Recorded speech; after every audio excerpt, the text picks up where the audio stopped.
اور اس قرآن کریم کی آیت سے سمجھ، اللہ نے انسان کے بارے میں جو فرمایا یہاں سے سمجھ کہ تو کون ہے اور تو کس طرف جاتا ہے۔ انسان وہ کہتے ہیں نا پنجابی میں چڑھدے سورج دی پوجا کرتا ہے۔ بڑا افسوس ہوتا ہے کہ اگر ہمارے عین مزاج کے مطابق اگر کوئی کام کیا جائے، چاہے وہ غلط ہی کیوں نہ ہو، تو وہ ہم ایکسیپٹ کر لیتے ہیں کہ ٹھیک ہے جی ہمیں اچھا لگتا ہے۔ جیسے ہی ہمارے مزاج کے ہٹ کے ہمارے والدین کو فیصلہ کریں گے، ہمارا اللہ ہمارے مزاج سے ہٹ کر چلے گا، ہماری سوچ کے، ہماری تھنکنگ کے خلاف، ہماری خواہشوں کے خلاف، تو اس وقت ہم اس اللہ کو بھی نہیں مانتے۔ پھر ہم کہتے ہیں یا اللہ میں ہی تجھے مل گیا ہوں ان چیزوں کے لیے۔ اللہ تعالیٰ قرآن کریم کے اندر ارشاد فرماتے ہیں، اللہ تعالیٰ نے ارشاد فرمایا فَأَمَّا الْإِنسَانُ إِذَا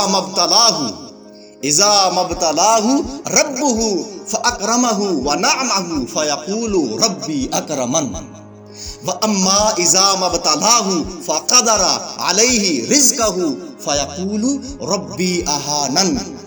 Allah says in Holy Quran, as for man, whenever his Lord tries him and then is gracious and provides the good things for him, he says, my Lord has been gracious to me.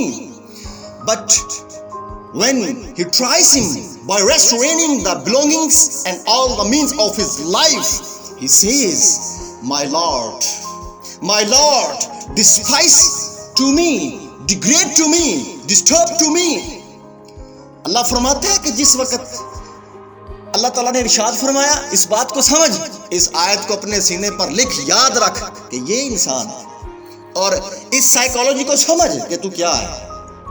اللہ فرماتا ہے کہ جس وقت میں انسان پر آزمائش کرتا ہوں کس طرح سے کہ اس پر مال و دولت کھول دیتا ہوں اور عزت اور وقار سے نواز دیتا ہوں، اس کو عزت دیتا ہوں، مال و دولت دیتا ہوں، یہ میں آزماتا ہوں، اللہ فرماتا ہے۔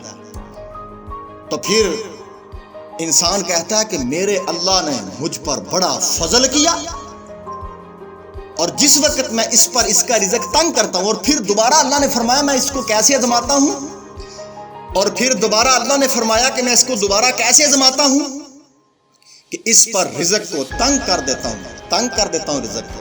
اب دو جگہ کے اندر یاد رکھ آزمایا جا رہا ہے۔ جب رزق دیا تو کیسے اللہ فرماتا ہے میں نے آزمایا تجھے، کہ کیا تو یہ میرے دیے ہوئے میں سے دیتا ہے لوگوں کو؟ یہ بھی آزمائش ہے کہ رزق آ گیا، عزت آ گئی، اور میں کہتا ہوں میں ہوں، بلے بلے میں ہوں، اور جو غربا مساکین لوگ ہیں میں تو حقارت سے دیکھتا ہوں ان کو، میرے کپڑے نہ خراب ہو جائیں، میں ان سے سلام لوں، میرا ہاتھ نہ جو ہے وہ پلیت ہو جائے۔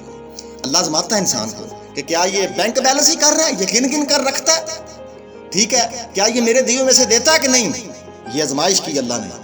اب دیکھ انسان کا مزاج قرآن کریم کے اندر اللہ نے کس طرح بیان فرمایا ہے۔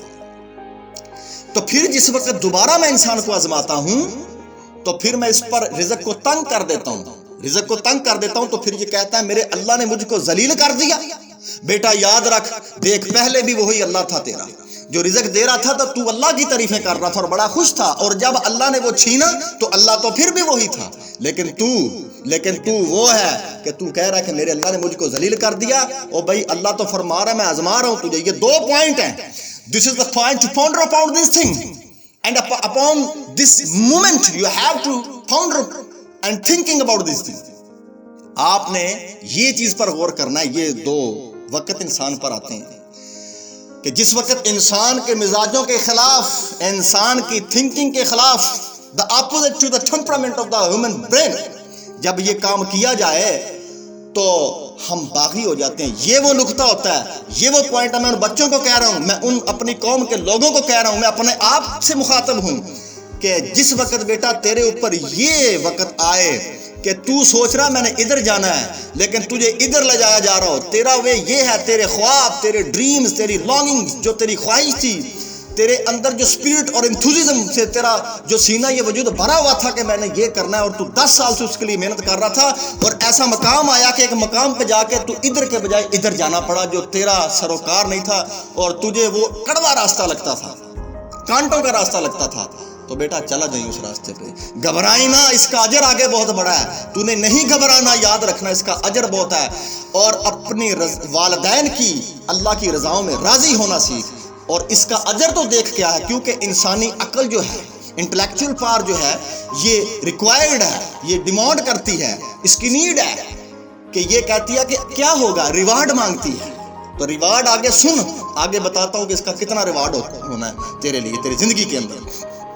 تو تو نے برداشت کیا، یہاں پہ اس وجود پر برداشت کر لیا کہ نہیں یار میں نے اپنی خواہش مار دی ہے، میں نے اپنی جو اندر کی خواہش تھی اور میرے ڈریم تھا میں نے مار دیا ہے۔ اور یاد رکھ یہی وہ نقطہ ہوتا ہے اپنے والدین سے نہ اکھڑی۔ انسان تو اللہ فرما رہا ہے کہ پھر انسان کہتا ہے مجھے اللہ نے ذلیل کر دیا، تو اس کا کیا مطلب ہے؟ جس وقت آپ کی سوچ کے خلاف، آپ کی تھنکنگ کے خلاف، آپ کے مزاج کے خلاف جب کوئی بھی کام ہوگا تو ہم باغی ہو جاتے ہیں، چاہے وہ آپ کے والدین ہوں، چاہے وہ اللہ اور اللہ کا رسول ہو، کیونکہ میری بات نہیں مانے گی، کیونکہ ہر انسان جو ہے وہ اپنے مرضی کے مطابق اللہ سے کام کروانا چاہتا ہے۔ اگر ہو جائے تو واہ واہ میرا اللہ، اگر نہ ہو تو پھر گلے اور شکوے۔ یہاں پر ہی تو اللہ دیکھتا ہے کہ جب دیتا ہے تو آزماتا ہے، کیا یہ میرے دل میں سے دیتا ہے آگے لوگوں کو جو حقدار ہیں، غریب، مسکین، یتیم، مساکین، اور جب چھینتا ہوں تو یہ وہ وقت ہوتا ہے شکر گزاری کا، یہ وہ وقت ہوتا ہے شکر گزاری کا، یہ وہ وقت ہوتا ہے شکر گزاری کا کہ یا اللہ میں آزمائش کے قابل نہیں، مجھے معاف کریں، لیکن بیٹا ہلی نہ اپنے راستے سے، اکھڑی نہ اپنے راستے سے، اس بات سے سمجھ کہ اللہ تجھے کیا سمجھانا چاہ رہا ہے۔ صبر کر، ایمان سے سوچنا، یہ وہ ٹائم ہے جہاں پہ تو نے ایمان سے سوچنا ہے۔ ٹھیک ہے جی، یاد رکھنا human body have two thinking, the positive and the negative. دو تھنکنگ جو نکلتی ہیں انسانی برین سے، ایک پازیٹیو ایک نیگیٹو۔ جب اللہ انسان کو عقل سلیم عطا کرتا ہے تو اس وقت اس کو ہم کہتے ہیں پازیٹیو تھنکنگ، تناؤ ہوتا ہے جب انسان، اور نیگیٹو بھی انسان کے مائنڈ سے نکلتی ہے۔ لیکن ایک تیسری تھنکنگ بھی ہے، ہم نے آج تک دو سنی ہے، پازیٹیو اینڈ نیگیٹو، لیکن بیٹا ایک ایمان کی سوچ ہے، تیرے ایمان کی قوت ہے۔ اور میں یہ کہتا ہوں کہ جو تیرے ایمان کی قوت ہے یہ وہ وقت ہوتا ہے جہاں پہ تو نے اپنا ایمان رکھنا ہے۔ جب تو اپنا ایمان رکھے گا نا بیٹا ان باتوں پہ، یہ وہ ٹائم ہوتا ہے ایمان سے سوچنا تو نے کہ میرا اللہ آج بھی ساتھ ہے، کل بھی ساتھ ہوں، میں بھی اللہ کا، میرا وجود بھی اللہ کا۔ آج اگر یہ اللہ نہ چاہے تو ہاتھ نہیں ہلا سکتا، اگر آج اللہ نہ چاہے تو ایک قدم نہیں بڑھا سکتا۔ تو کیا ہو گیا؟ تیری حرکت اللہ کی، تیرا دیکھنا اللہ نے تجھے دیا، تیرا چلنا جو ہے تیرے اللہ نے تجھے دیا، تیرا سونگنا، تیرا چکھنا، تیرے اندر تمام حصے اللہ نے دی، تیری سکسیس، تیری ہر چیز، سارے کا سارا یہ جو تو ہے، تیری اولاد بھی، تیرا مال و دولت بھی، سب تو اللہ ہی کا ہے۔ تو کیوں پریشان ہوتا ہے؟ تو پریشان تو اس کو ہونا چاہیے جس نے تجھے پیدا کیا۔ ہاں تو اپنا ورک جاری رکھ، اس کا مطلب یہ نہیں ہے کہ ہم ایک جگہ پہ اسٹیبل ہو جائیں اور کہیں اللہ کرے گا جو کچھ کرے گا۔ اپنا کام کر، اپنا کام کر، آگے اللہ جو بھی دے گا اس پہ راضی ہونا سیکھ، رضاؤں پہ راضی ہونا سیکھ۔ یہ ہے محبت کا تقاضا۔ آج ہمیں محبت ہی نہیں ہے اپنے اللہ سے، ایک رئی کے دانے کے برابر محبت نہیں رہی ہمیں۔ اور محبت وہ ہوتی ہے بیٹا کہ جہاں پہ اچھے اور برے کی تمیز جو ہے، اچھے اور برے کا مطلب کیا ہے؟ یعنی کہ سکھ اور دکھ کہنا چاہیے مجھے سمجھانے کے لیے، تمیز ختم ہو جاتی ہے۔ اگر وہ سکھ میں رکھے تو بھی ٹھیک ہے، اگر وہ دکھ میں رکھے تو بھی ٹھیک ہے۔ تو رضاؤں میں راضی ہونا سیکھ اللہ کی۔ یہ تب آئے گی انسان کے وجود کے اندر اگر کوئی اپنی محبت کا لیول چیک کرنا چاہتا ہے نا۔ اللہ سے تو ہم بہت کچھ مانگتے ہیں، اور اگر کوئی انسان اپنی محبت کا لیول چیک کرنا چاہتا ہے تو دیکھ لے جب اس پر مصیبت آتی ہے تو کیا وہ اللہ کی رضا میں راضی ہوتا ہے؟ This is the sign of the love with the Allah Almighty, Allah Almighty. اب جب محبت ہے اللہ سے تو اللہ جس حال میں رکھے گا آمین کر بیٹا، اس حال میں آمین کر۔ یہی تو اللہ دیکھتا ہے تیرے اندر کہ کیا اب شکر گزاری کرتا ہے یہ میرے سامنے، تو وہاں شکر گزاری کری۔ شیطان کے پیچھے نہ بھاگ پڑیں، اپنی عقل سے نہ سوچیں۔ ایمان کی تھنکنگ کیسے آئے گی؟ ایمان والوں کے پاس بیٹھ، ان لوگوں کے پاس بیٹھ جن کے قلوب کے اندر، جن کے دلوں کے اندر ایسی کیفیت ہے اور کوٹ کوٹ کر اپنے اللہ کی محبت بھری ہوئی ہے۔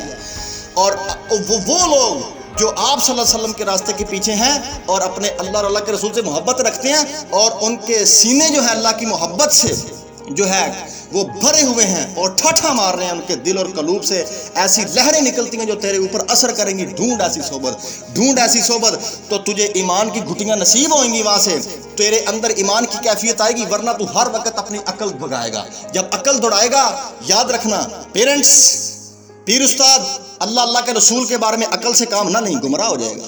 ایمان رکھی وہاں پہ. جب تو ایمان سے سوچے گا، ایمان رکھے گا، تو یاد رکھنا اللہ تیرے پیرنٹس کا مائنڈ بھی چینج کر دے گا، اللہ تجھ پہ راضی بھی ہو جائے گا، اللہ تیرے لیے وہ دروازے کھولے گا جہاں پہ تو جانا چاہتا ہے، اور تیرے ماں باپ، تیرے پیر استاد، تیرے بہن بھائی اس پر قائل ہو جائیں گے. بیٹا یاد رکھنا، اللہ پھیر دے گا ان کے مائنڈ کو. اللہ تو تجھے آزما رہا ہے 1 سال کے لیے، 2 سال کے لیے، کچھ آزمائشیں بڑی ہوتی ہیں.